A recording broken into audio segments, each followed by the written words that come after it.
요한계시록 3장 20절에서 22절입니다. 요한계시록 3장 20절에서 22절. 너무 잘 아시는 말씀이죠. 그런데 너무 싫어하는 또 본문이기도 해요. 자, 요한계시록 3장 20절에서 22절 함께 한 목소리 같이 천천히 읽어보겠습니다. 시작. 볼지어다 내가 문 밖에 서서 두드리노니 누구든지 내 음성을 듣고 문을 열면 내가 그에게로 들어가 그와 더불어 먹고 그는 나와 더불어 먹으리라. 이는 그에게는 내가 내 보좌에 함께 앉게 하여 주기를 내가 이기고 아버지 보좌에 함께 앉은 것과 같이 하리라. 이 있는 자는 성령이 교회들에게 하시는 말씀을 들을지어다. 아멘. 오늘 우리가 나누게 되는 그 요약에는 뭐가 있냐면은 진짜는 무엇을 믿는가? 라는 질문이죠. 여러분들은 무엇을 믿으십니까? 여러분들은 무엇을 믿으세요? 요한계시록에서 우리가 잘 아는 대표적인 7교회가 등장하거든요. 예배소부터 시작해서 교회들이 등장해요. 그 교회에 예수님께서 많은 이야기들을 하셨어요. 우리가 아는 이 요한계시록 안에 등장하는 그 많은 이야기들이 예배소서 2장, 계시록 2장 1절에서부터 오늘 우리가 읽은 라오디게아의 모든 교회들, 7교회가 다 등장합니다. 그러면서 던져지는 질문이 결국 뭘까요? 너희는 누구를 믿느냐? 무엇을 믿느냐겠죠. 에베소 교회가 믿는 게 있고 서머나 교회가 믿는 게 있고 빌라델피아, 사대, 버가모, 루아디아 뭐 각자 나름대로의 교회들이 믿는 믿음이 있겠죠. 그런데 여러분 잘 생각해 보시면 이러한 모든 믿음이 결국에는 우리가 무엇을 믿는가라는 이 질문과 똑같아질 수 있죠. 자, 먼저 이 본문 우리가 읽은 요한계시록 3장 20절에서 21절에 등장하는 이 본문을 이해하기 위해서는요, 가장 중요한 건 뭐냐면 라오디게아 교회가 어떤 교회인가를 아셔야 돼요. 그리고 라오디게아 교회만 아는 게 아니라 사실은 에베소, 서머나, 루아디라, 사대, 빌라델비아 이 7교회 모두를 우리가 사실은 다 알고 있어야 돼요. 잘못 생각해보면 이렇게 생각할 수 있어요. 에베소 교회 따로, 뭐 사대 교회 따로, 뭐 두아디라 교회 따로, 뭐 7교회 그거를 교회가 7교회이기 때문에 7교회에 대한 말씀이구나라고 생각할 수 있지만 사실은 이 7교회는 전체 교회를 대표하는 것일 뿐이에요. 그러니까 전체 교회의 모습을 대표할 뿐이지 진짜 7교회 각자의 어떤 물론 그 상황의 컨셉이 있긴 하지만 거기에만 적용해서 끝날 것이 아니라 전체 7교회가 하나님이 예수님께서 우리 그리스도인들에게 교회들에게 질문하는 내용은 뭐냐면 무엇을 믿고 너희는 무엇을 지금 따르느냐 라는 거죠. 라오디게아 교회는요 지역적 특색이 있습니다. 그게 뭐냐면 우리가 아는 것처럼 라오디게아 교회는 상업도시로 이루어져 있고 매우 물질이 풍부한 곳입니다. 라오디게아 교회가 아니라 라오디게아 그 지역 자체가 물질의 어려움을 겪지 않는 지역입니다. 상당히 풍요한 곳이에요. 이 풍요한 곳에서 오늘 성경에 보면 우리가 읽지는 않았지만 요한계시록 3장 14절에서 22절까지 있는 라오디게아 교회에 대한 이야기를 하다 보면 재밌는 것들을 발견하는데 여러분들이 잘 아시는 것처럼 차지도 아니하고 더럽지도 않는다. 이 말의 의미가 이 라오디게아 교회 교인들은 정확하게 무슨 의미인지 알고 있는 거죠. 근데 우리는 사실 몰라요. 저와 여러분들은 비록 우리가 성경을 읽고 있지만 이 의미를 정확하게 우리는 모릅니다. 왜냐하면 우리는 이 지역을 모르기 때문에. 근데 라오디게아 이 교회가 위치한 지역은 다른 건 다 풍족한데 하나가 좀 부족한 게 있어요. 그게 뭐냐면 물입니다. 물. 그러니까 물이 부족한데 물을 필요로 할 수밖에 없어서 돈이 많은 곳은 어때요? 무엇을 할 수 있냐면은 땅을 팔 수 있는 거죠. 4대강 하듯이 돈이 있으니까 땅을 파는 게 관계수로를 만들어서 다른 지역에 좋은 물을 끌어당기는 거죠. 좋은 물을 끌어당기는데 가까운 지역에 있는 곳이 어디냐면 히에라폴리스라고 하는 도시인데 여기에서 물을 끌어다 오는데 이 히에라폴리스라고 하는 지역은 무엇이 풍족하냐면 온천이 많이 나는 곳이니까 여기서 가져오려면 뜨거운 물이 나오겠죠. 온천수가 흘러나온다고 말할 수 있죠. 그래서 그 먼 곳에서부터 끌어갖고 오면 뜨거운 물이 오다가 어떻게 될까요? 아무리 날씨가 더운 지역이라 할지라도 식죠. 그리고 또 이 라오디게아 교회 지역의 또 다른 곳에는 호나르산이라고 하는 곳이 있는데 이 호나르산은 눈이 녹아서 내리는 찬물이 내려오는 곳이라고 합니다. 그래서 찬물이 내려와서 이 물도 끌어다 써요. 한 곳에서만 들어오는 물이 아니라 양쪽에서 들어오는데 뜨거운 물이 흘러내려와서 식고 찬물도 흘러내려오면서 조금은 데펴지겠죠. 둘 다 섞여버리면 이것도 저것도 아닌 거예요. 그러니까 라오디게아 지역 사람들은요 이것도 저것도 아닌 물을 가지고 사용을 해요. 아시다시피 뜨거우면 목욕이라도 제대로 할 수 있고 빨래라도 삶을 수 있잖아요. 찬물은 찬물대로 쓸 수 있어요. 근데 이것도 저것도 아닌 건 어디에도 사실 필요가 없는 거예요. 근데 예수님이 이렇게 막 말씀하시다가 뜬금없이 이렇게 말씀하세요. 내가 문 밖에 서서 두드린다. 여러분 예수님께서 내가 문 밖에 서서 두드린다. 그리고 그 다음 내용이 뭐냐? 네가 문을 열면 내가 그곳에 들어가서 너와 함께 지내겠다. 근데 먹고 마시고 이 얘기를 하시거든요. 여러분 부족함이 없는 이 지역에 예수님이 먹고 마실 수 있으려면 무엇이 있어야 되냐면 자신의 부족함을 다 내려놔요. 그러니까 풍족함을 다 비워야 돼요. 예수님이 들어가려면 여기 우리가 첫 번째 읽어본 것 중에 박스 안에 하나님의 황홀한 임재를 믿는다라고 진짜는 뭐냐면 하나님의 임재를 믿는다라는 건데 이 하나님의 임재가 가능한 이유는 뭐냐면 내 안에 예수 그리스도를 받아들일 만한 공간이 있어야 돼요. 하나님의 임재를 원하신다면 여러분들이 가지고 있는 공간 중에 어느 한 부분을 비우셔야 합니다. 비우지 않으면 하나님의 임재가 있을 수 없는 거예요. 하나님은 깡패가 아닙니다. 무슨 말이냐면 여러분들이 비우지 않은 것을 무력으로 하나님께서 몰아내지 않는다는 거예요. 여기에 보시면 문을 두드린다는 거예요. 문을 부시고 들어온다는 게 아니죠.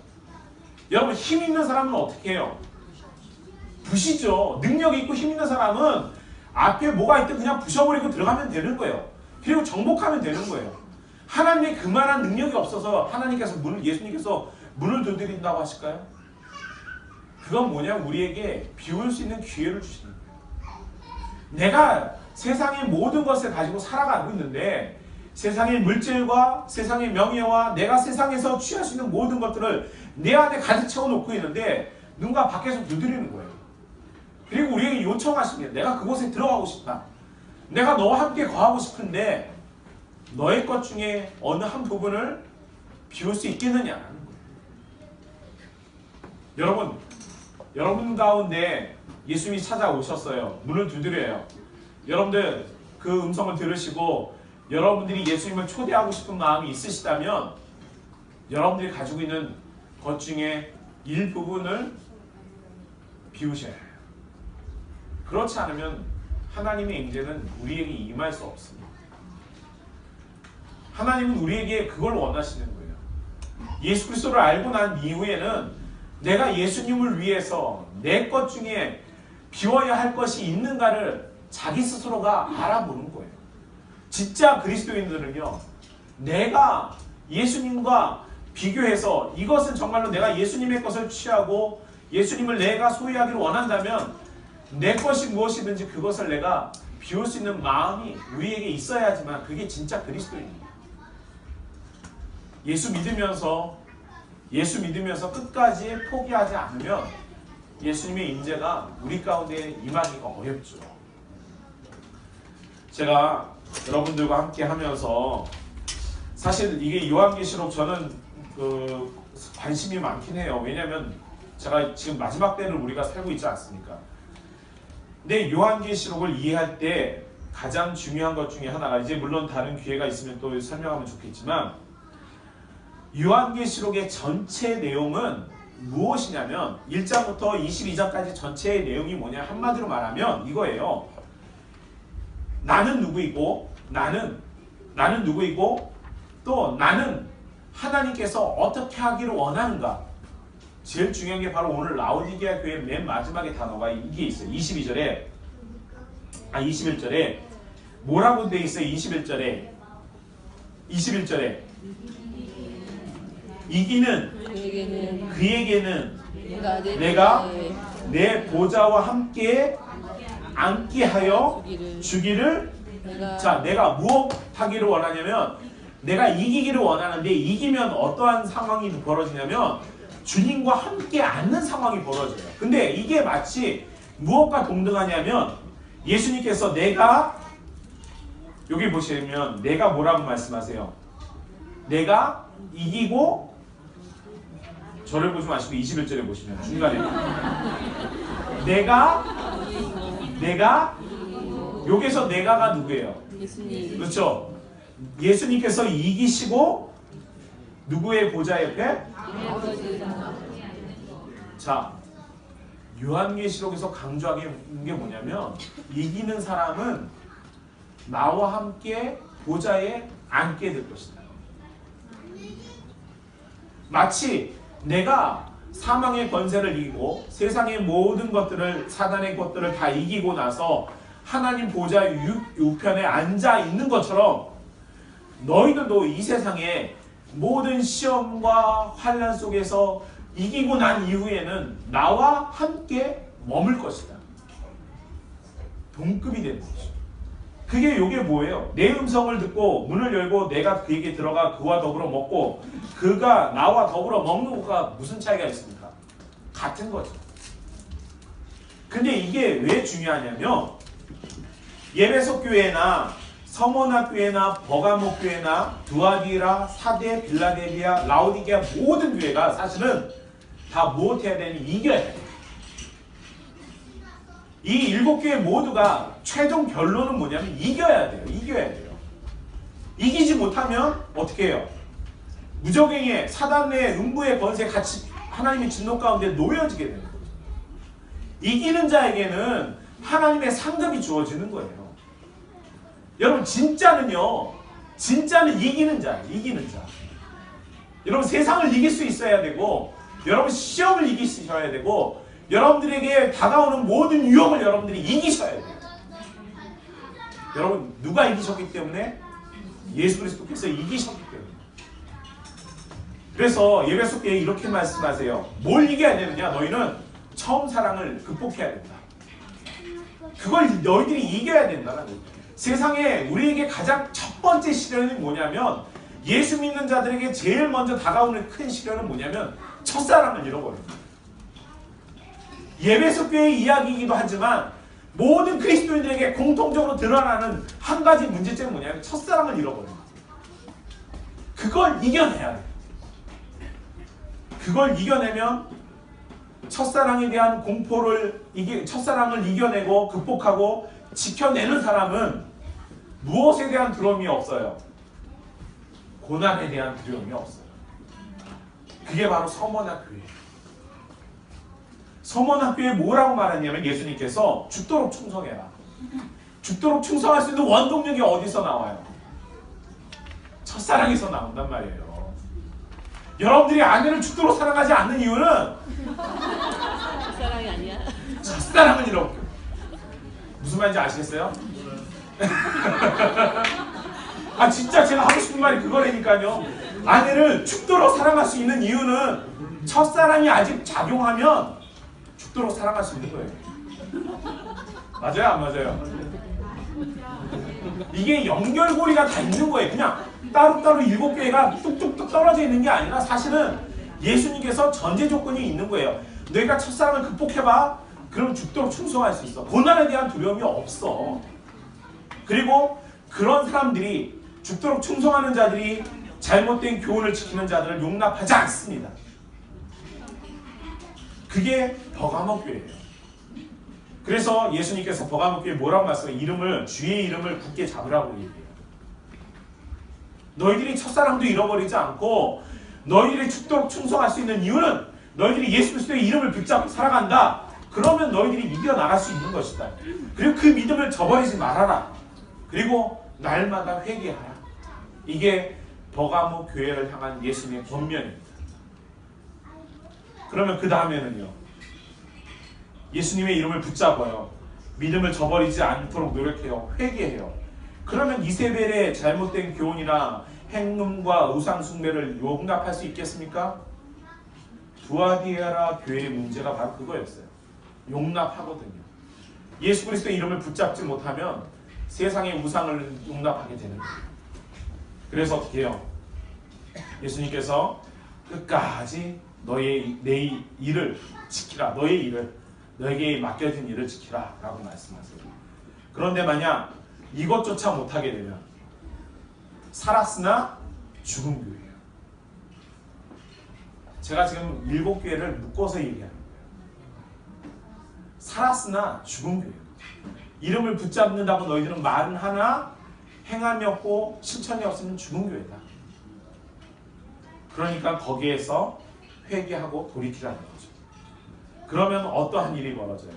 설사 내가 넘어지거나 우상숭배에 내가 빠지거나 내가 실수하거나 잘못된 교훈에 따라갔다 할지라도 다시금 예수 그리스도로 돌이켜 나오고 회개하고 그분 앞에 나오면은 생명의 면류관이 너에게 주어질 것이다.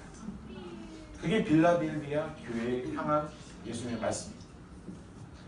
그리고 마지막에 생명의 면류관을 갖고 있는 사람은 차지도 않고 덥지도 않는 어떤 중간에 있는 사람의 삶으로 살아가는 게 아니라 차든지 뜨겁든지 둘 중에 하나를 선택하라는 건 찬 게 나쁘거나 뜨거운 게 나쁜 게 아니라는 거예요. 주님을 위해서 열정을 가지고 아예 얼음과 같이 쓰임을 받든지 아니면 아무도 못 덤비게 뜨겁게 만든든지 여러분 그렇게 하라는 거예요. 예배소, 서머나, 버가모, 두아디라, 사데, 빌라델비아, 라오디게아는 전혀 다른 7개의 이야기가 아니라 우리들의 모습이에요. 이걸 자꾸 7개를 따로따로 떨어놓고 딱딱딱 끊어놓고서 해보니까 마치 그냥 별개의 교회로 혹은 별개의 모습으로 생각하는데 아니 같은 거예요. 그래서 이 모든 것들을 이겨내는 사람에게는 내가 너와 함께 하겠다. 우리의 힘으로 할 수 있습니까? 우리의 힘으로 할 수 없어요. 우리가 할 수 없으니까 어떻게 해야 돼요? 우리의 마음을 비우고 내 안에 예수 그리스도를 드려야죠. 그분에게 우리의 자리를 내어놔야죠. 그래야 그분이 우리 안에 거하면서 우리와 함께 먹고 마시고 우리를 인도하여 주시고 우리를 이끌어 가시지 않겠습니까? 근데 우리는 날마다 그렇게 기도해요. 아, 주님 저를 이끌어 주시고 저를 어떻게 해주시고. 그런데 주님이 내 안에 들어오는 것을 용납 안 한단 말이에요. 용납하지 않으면서 어떻게 우리가 이길 수 있겠습니까? 계시록은요. 계시록은 이기는 자와 마지막 싸움에서 지는 자의 그 모습이 극과 극으로 갈리는 곳이에요. 여러분 이기는 자는 어디로 갑니까? 우리가 하는 것처럼 주님이 이 땅에 오실 때 우리가 나가서 손들 수 있어요. 주님 빨리 오세요 하고 할 수 있죠. 근데 이기지 못하는 자는요. 이기지 못하는 자는 숨을 수밖에 없는 거예요. 그러나 숨는 것도 영원하지 않죠. 여러분 저는 우리 3040 여러분 모두가 이 시대에 정말로 이기는 자에게 주어주신 하나님의 그 약속을 기억하고 여러분 우리 안에 예수 그리스도를 받아들이고 예수님의 임재를 우리가 정말로 기뻐할 수 있었으면 좋겠어요. 여러분 저희 오늘 우리 영화부는 한 달 내내 뭐 하기를 작정했냐면은 역시 감사합니다. 영화부는요 메리 크리스마스를 12월 25일만 하는 게 아니에요. 우리는 주님이 오시는 날을 기뻐하면서 함께 즐거워하기로 약속했어요. 왜 그런 줄 아세요? 우리에게는 기쁨과 즐거움을 누리게 예수 그리스도께서 이 땅에 오셨잖아요. 여러분, 교회가 그 기쁨을 잃어버리고 있어요. 첫사랑도 잃어버렸고 이제 기쁨도 잃어버리고 있는 중이에요. 저는 우리 상봉사원 여러분 모두가 기쁨을 회복하고 하나님의 임재와 함께 우리가 날마다 즐거워하고 하나님 앞에 나아갈 수 있었으면 좋겠습니다. 여러분들이 꼭 이기셨으면 좋겠어요. 지는 자가 아니라 이기는 자가 되셨으면 좋겠어요. 그래서 여러분들이 세상도 이기시고 사단의 권세도 이기시고 물질도 이기시고 세상의 모든 유혹을 다 이기셔서 주님과 함께 영원히 왕도를 탈 수 있는 우리 3040이 되기를 주님의 이름으로 축복합니다. 기도하겠습니다. 사랑의 아버지 하나님, 감사합니다. 2016년 이제 12월입니다. 올 한 해도 하나님 우리에게 주신 것 우리가 세워보면 너무나도 많은데 우리가 얼마나 기뻐하고 감사했습니까? 하나님, 우리가 세상에 많은 것들을 가지려고 노력하는데 정작 예수님을 소유하기를 원하지 않고 우리를 비우거나 내 안에 오신 예수 그리스도를 우리가 몰아낼 때도 있었습니다. 하나님, 진짜는요, 세상을 이기는 사람은요, 예수 그리스도를 받아들이고 함께 주님과 동행하는 이임을 기억할 수 있게 도와주옵소서. 감사드리며 우리 주님 예수 그리스도의 이름으로 기도합니다. 우리 나는 예배